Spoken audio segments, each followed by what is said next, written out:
TAG TV brings you daily news bulletin from India. Breaking news and views from India.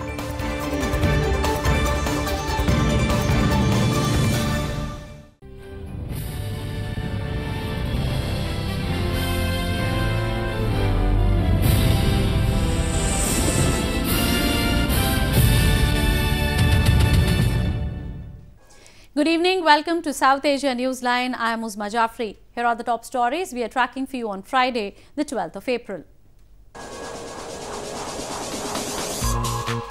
2 injured in Pakistan firing along border in India's Jammu and Kashmir.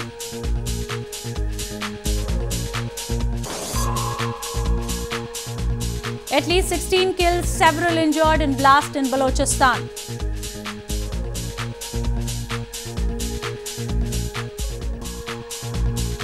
And new corps established to improve security in northeast Afghanistan.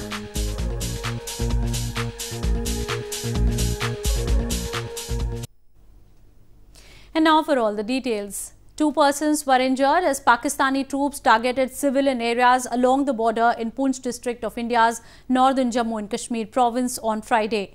This came a week after a 5-year-old girl and a border security force personnel were killed in Pakistan firing in the province. 2 persons were injured as Pakistan resorted to ceasefire violation along the border in Poonch district of India's northern Jammu and Kashmir province. The Pakistani troops reportedly initiated unprovoked shelling and firing of small arms since morning, targeting civilian areas in Savjian sector of Poonch. The injured were brought to a hospital in Mandi block in Poonch and were undergoing treatment. Their condition was stable, confirmed a health official. 2 जो injured आए हैं, एक लड़की है शबीना, उसको splinter injury है, minor injury है, कोई 3-4 सेंटीमीटर उसकी लेंथ है और डीप नहीं है. उसको हमने स्टिच भी कर दिया और अल्ट्रासाउंड करके देखा, अंदर उसमें कोई प्रॉब्लम हमें दिखी नहीं है. Earlier this month, cross-border firings resulted in death of a 5-year-old girl and a border security force personnel and injured more than a dozen people in India's Jammu and Kashmir. The troops of arch-rivals India and Pakistan intermittently exchanged fire across the border despite an agreement in 2003 that a ceasefire should be observed along the working boundary. Both New Delhi and Islamabad blame each other for resorting to unprovoked firings. As many as 100 Indian fishermen who were imprisoned in Pakistan and were recently released as a goodwill gesture returned to their home province of Gujarat on Thursday. Due to the rocky relations between the two countries, prisoners who have completed their jail terms often languish in each other's jails for years. As many as 100 Indian fishermen who were imprisoned in Pakistan and were recently released as a goodwill gesture returned to their home province of Gujarat on Thursday. The fishermen who had been arrested on the charges of trespassing into Pakistan's waters were returned to India on 8th of April from its Punjab border. From there they came to Vadodara on a train and were to be taken to their coastal hometown Veerawal in buses to be handed over to their families, a state fisheries department official said. Due to the rocky relations between the two countries, prisoners who have completed their jail terms often languish in each other's jails for years. ये पाकिस्तान से 8 तारीख को अमृतसर में आए. वहाँ से हमारा यहाँ से गांधीनगर मत्स्य उद्योग डिपार्टमेंट से पूरा एक टीम वहाँ पे गया था उसको रिसीव करने के लिए. वहाँ से हम लोग ने 8 तारीख को वहाँ से रिसीव किया और उसके बाद ये गोल्डन टेम्पल में उसको लेके यहाँ पे आया. यहाँ पे 100 माछीमार है, उसको लेके यहाँ पे 2 बस आया है, उसके अंदर लेके यहाँ से वेरावल जाएंगे. वेरावल उसका जो फैमिली है उसको सुपुर्द करेंगे हम. कोई गलती से पहुँच जाता है, कोई जानबूझ के जाता है. जानबूझ के क्यों जाता है? माल मछली मिलती है ना. Pakistan said that it would release 360 Indian prisoners in its jails in 4 batches as a goodwill gesture after the nuclear-armed neighbors scaled back from a confrontation in February that prompted world powers to urge restraint. Moving on. While their land and resources are being recklessly exploited to meet the energy and material needs of Pakistan, locals in Gilgit-Baltistan are left reeling under shortage of fundamental requirements. Acute power shortage leading to prolonged power cuts continues to be a primary concern for the people in illegally occupied region. Gilgit-Baltistan has a massive potential of producing more than 50,000 megawatt of electricity, which will not just be abundant to meet the daily energy needs, but also enough to generate thousands of electricity-oriented jobs. However, the ground reality is way different, as people are having a distressing time due to prolonged power cuts in the region expanding to more than 20 hours. People of the region have time and again accused Pakistan of meting out a stepmotherly treatment to the region.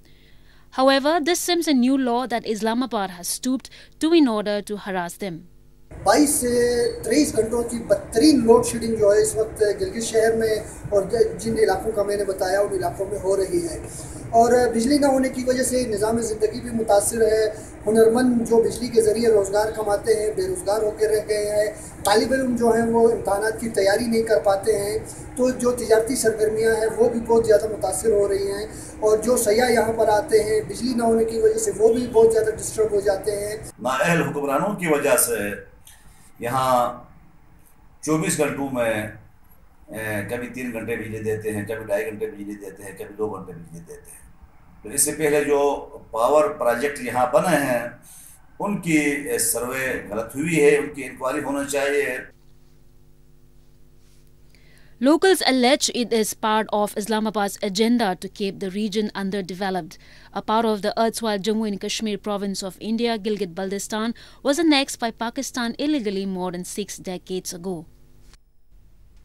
At least 16 people, mainly belonging to the Hazara community, were killed in a blast in Balochistan's Quetta city on Friday. No group immediately claimed responsibility for the attack.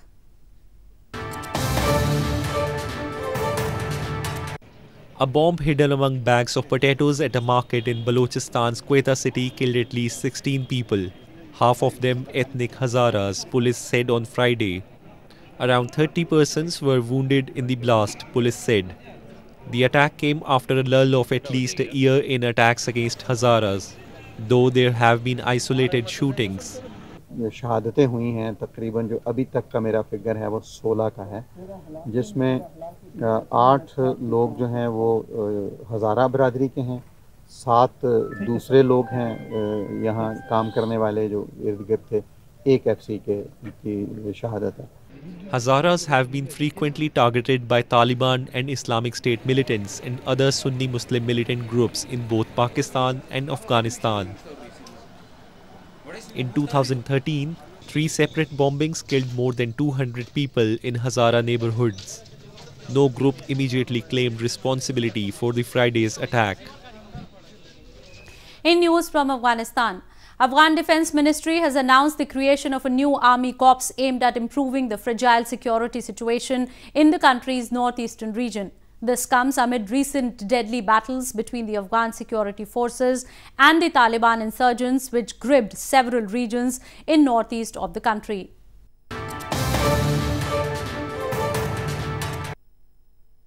Afghanistan's Ministry of Defense on Wednesday announced the creation of a new army corps to improve the fragile security situation in the country's northeastern region. Known as 217 Pamir Army Corps, the new military establishment will help to secure some key highways in the northeastern part of the country. Defense officials said the new corps has 2 brigades. A corps is basically consisting of 6 brigades with 24,000 soldiers. مردم از تهدیدات جنگ و مشکلاتی که در مسیر راهها و شهرها داشتند امنیت عامه مردم و غذا را پیوسته داشتند به اساس خزر زنا و مردم مستحق حوزه شمال شرق افغانستان یک رقم خوبی بود ارتباط. This new development takes place amid recent deadly battles between the Afghan security forces and the Taliban insurgents, which gripped several regions in northeast of the country, including Kunduz.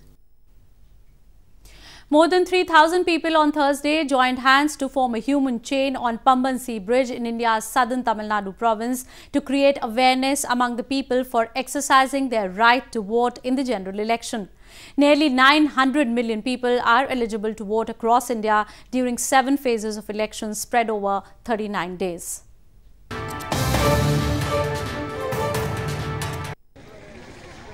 with an objective of educating people about their responsibility to cast their votes in the ongoing general election in the country.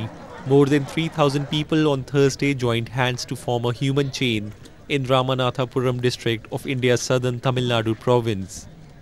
Participants hailing from different parts of the district gathered on the Pamban Sea Bridge, holding posters and banners for informing the people about their right to vote. The participants also took a pledge to cast their vote and ensuring 100% voting in the general election. அனைத்து வாக்காளர்களும் பல்வேறு பகுதிகளில் வருவதை தந்து இங்கு கலந்து கொண்டிருக்கிறார்கள். குறிப்பாக இந்த விழிப்புணர்வு என்னென்றால் அனைத்து தரப்பின வாக்காளர்களும் இளம் வாக்காளர்கள், மாற்றுத்திறனாளிகள், சீனியர் சிட்டிசன்ஸ், பெண்கள், ஆண்கள், இத்தரர்கள் அனைவரும் நம்ம பதிவு பண்ணுறதுக்காக 18/4/2019 அன்று வாக்குப்பதிவு நாள் அன்று 100% வாக்குப்பதிவு இந்த எய்மோடு நம்ம இன்னும் பண்ணியிருக்கிறோம். The first phase of polling out of 7 phases began in the country on Thursday. The general election would conclude on May 19th and the results would be announced on May 23rd. Uzma Ahmed, an Indian woman who was kidnapped and forced into marriage by a Pakistani national in May 2017, has decided to start a movement to assist other women like her who are stranded in other countries. Famously called the Daughter of India by Indian Foreign Minister, Uzma now runs a beauty salon in Indian capital New Delhi.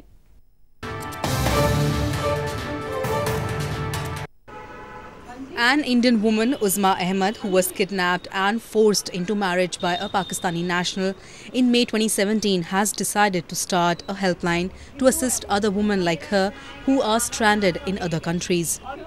Famously called the Daughter of India by Foreign Minister Sushma Swaraj, upon her return to India on 25th May 2017, Uzma has also started a beauty salon in Indian capital New Delhi on her daughter's name, Falak. मैं एक मुहिम start करने वाली हूँ as soon as possible, जिसमें हम एक contact number रखेंगे, एक लैंडलाइन नंबर होगा जिस पर कोई ऐसी फंसी हुई है वो डायरेक्ट कॉल करके मुझसे बात कर सकती है. मैं पूरी कोशिश करूँगी उनको वहाँ से निकालने की. Uzma was studying in Malaysia where she fell in love with a Pakistani man, Tahir Ali, and decided to travel to Pakistan on 1st of May 2017 after he invited her to visit his country where she was forced to marry him on gunpoint. According to Uzma, she was shut in a room, sedated, traumatized and forced to marry Tahir Ali at gunpoint. She managed to contact the Indian High Commission after multiple failed attempts and was brought back to India on May 25th, 2017. A photo exhibition to commemorate the centenary of Jallianwala Bagh massacre is underway in India's Amritsar city. The 3-day event is featuring pictures, newspaper clippings and extracts from write-ups and speeches describing the massacre, which occurred on April 13 in 1919 and is considered the most brutal incidents in the modern Indian history.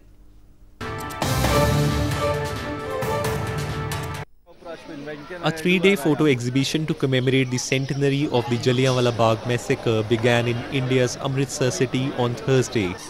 Titled Photo Exhibition on Freedom Struggle, the event is featuring pictures, newspaper clippings and extracts from write-ups and speeches describing the 1919 Jallianwala Bagh massacre.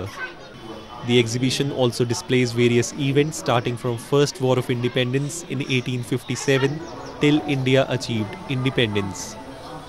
ये occasion इतना important है कि ministry of information broadcasting ने सोचा कि हमारी भी यहाँ एक प्रेजेंस होनी चाहिए और लोगों को ये फ़ोटो पैनल्स के द्वारा लोगों को जानकारी दी जाए कि कैसे ये जो मैसेकर था इंडिया के इतिहास में सबसे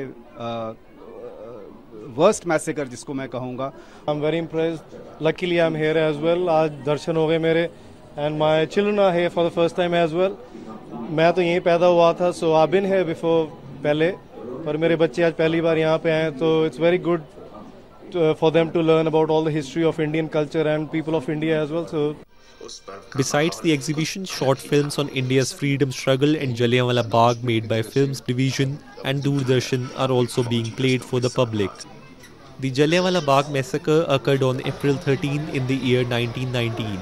It is considered the most brutal incidents in the modern Indian history, in which non-violent protesters were subjected to unprovoked firing by the British Indian Army troops, commanded by General Dyer. Well, that's all we have for you from South Asia this evening. Now our viewers can watch the show on southasianewsline.com. You can also visit us on facebook.com/SAsiaNewsline and follow us on Twitter @SAsiaNewsline. That's all in tonight's edition. We will see you same time next week. Have a great weekend. Good night.